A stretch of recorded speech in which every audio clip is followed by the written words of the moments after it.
Now, this particular story, Rebecca, it can happen to a lot of people, especially what Ghana has say. Wama yo madwin se mo beto nyama efri nkrofo ho no. I've seen a lot of people at the ABC ato omo a ama sebe ye de omo na edi omo akwahye insuoshimo anse ne beto aso no subscribe na click notification bell no eno ene da screen so sesia wo ya ne sa latest news bi aba wonsa ebeka se mama mo akwaba mo fa encheme me mama akwaba eba Melodies TV so na etie for straight yanko ensem ni mu wasofu bi ewo brekum ya che no na de enti ya che ne se yesusu se wakọ akọwia musical instruments from another church na musical instruments wa we hu picture na da screen so no we hu onu na wogina screen ni na musical instruments no na egu nechi no na musical instruments yesusu se de enti akọwia ne se sa wasofu we yin so no wa hye eye na asori ase na ye ni nim say wo sha asori ase dia wo hia musical instrument ya dia ne boarding me say asori meka instrumentalist ni ntimi nim say musical instrument ya dia ne boarding pa nti ya say wasofo no ya che no say musical instrument na egu ne dem na asem ni osofo no ni din ade Matthew Osika na asem boy esiye ewo brekum ewo the new Bono region na asori a wo musical instrument eyira no asori no Methodist church na me pesa me bo asori na nkasa din no asori na nkasa din Amankokwa Methodist church ewo Brekum West District na wo mo sorry one day na no mo realize say wo mo sorry dan no nkrofo bi abebu ani ema wo musical instrument wo speaker drums keyboard Yamaha like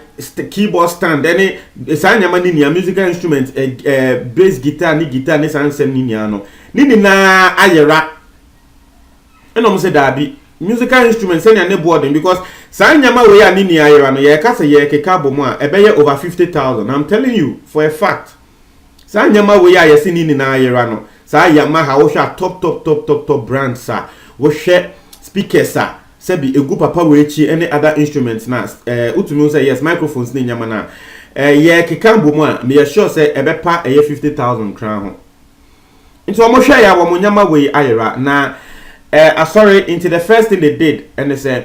wo mo eco police for ho eco bo police na mane say ni say nti police one so eso asem ni mu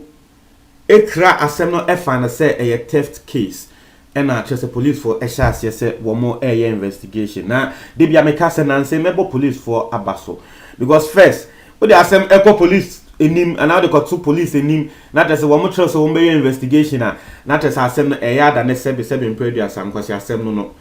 but I think the police are actually redeeming their image when it comes to things like that. I must have begun for a bimokran and that case back na police castle we are doing investigation but no more bemuebu. It's police for say one more investigation. Me sure say asori no one more embu, but asori for no so edem paibo den etaichi. Police for no wo hwa say wo mo nyante ye. Police for no wo mo nya tip off. Say sa instrument egu pastor bi ne dem wo bi a wan na je say wono so den ete na asori sa instrument akwekogu ne dem. Na hona police on ka say da bia asem we dey wo mo entina so sa na sa pastor no asema wo kan ye no wono so ebebu ne fa asema ono sa pastor no wo kan ebebu ne fo but wo dey yan ti ansem ne so nti hona police on ka say da bia asem no wo mo entina so na wo mo take action na ne kre wo mo kwa branch no ho ekọ ne dem ko hu say ne kre enyama no ayera enyama Methodist church no a report say ayira no san nyama ne pepepe enegu a branch any dem na police for no ebisa no say nyama yi unya free he asema branch en be kan say okotofi obi ho na police for no ka say okay utofi obi ho wo nyama we ya wato no stolen goods nti say wo say uto every obi ho a de wo say wo ye en say chen say nipa ko no na yanchi nipa ko no enye dey entum because wo de ebia na me kremu wo nim say nipa ko no wakwa ene wakwa wia ebia na ne krem no wo no ususu se nipa ko no wo yobi a woton nyama bi sei nti no wo to wo ne ho a eye normal iti trenyen se nipa ko no ne ye further investigation ne ye den ye nko bisa no se wo no nso nya we nye hu asem ni mu ne kre pastor we said that be say nipa ko no ntumi ntrem omo say asem a ye kan like are you serious Osio me nka no mo say well so they also won can there yeah they actual say ade no e stolen goods into also won train say nipa ko na ye be fa na say wo na why den wa ba be wia because it is in your room and rightfully so sana it say na me din kan no we ade a esi nyanka sa menim madam fu bi je say wono so sa circle nsem ya and our call circle and I say wakoto iPhone okoso apre kra wodi ni sika kan ne man iPhone wono de trim no wonim say wakwa den wakwakoto iPhone not knowing no say na meaning say iPhone no obi use iPhone the original user no meaning say ya wotumi track there not knowing ni pakuna na iPhone ye ne the original owner no say iPhone ye wi afini nsem ena na wo track into ono wo track no wo be hu ne say e wo me madamfo no nsem into ono de nanim no wo be hu ne say me madamfo no na wire den we wia ena police for be zo madamfo no ansa na madamfo no ko police station a wo ko report e ko ka say oh phone ekran no say ni see ye okoto fi circle wo provide proof e ma police phone hu say e ye ne kre sa madamfo no he has nothing to do with the stealing of the phone.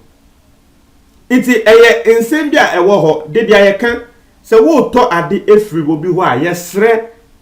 make sure to do all the necessary checks. As in cases where obi ekowia wo bi ka owi e no koton mo obi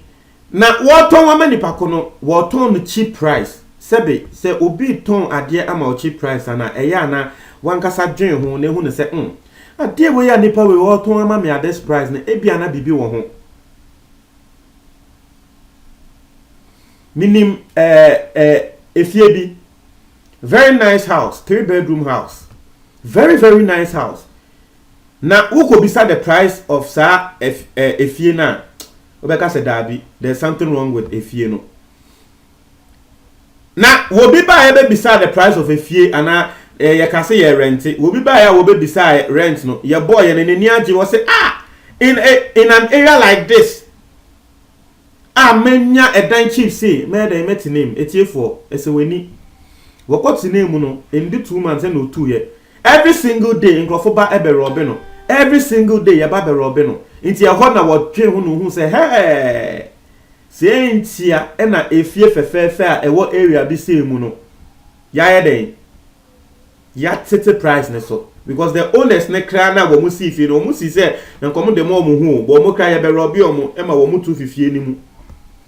iti sometimes because obviously no to me try me say na metro say the prices of these things no wa be hu e wo picture nim no e be over 50,000 no to me try me say nipa kwa wo ko wi ade we no wo be ton ama this particular pastor at that price obviously wo be so because on no nipa ko na bia the person actually has no use if indeed it is true say nipa ko no na ana wo bi na be wi aya wo ton ma sa asofo we ya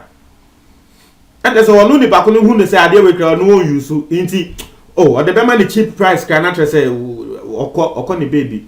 na wo hwe ade ne say na ye wi aya to no say ni back no wo bo modern eto ne bu wi aya pa because who go wi ade we wia e ma wo de ahyehye ne boxes munia ngrofo ya kronfo wato ne bu wi because wa we hu enyama no egu wachi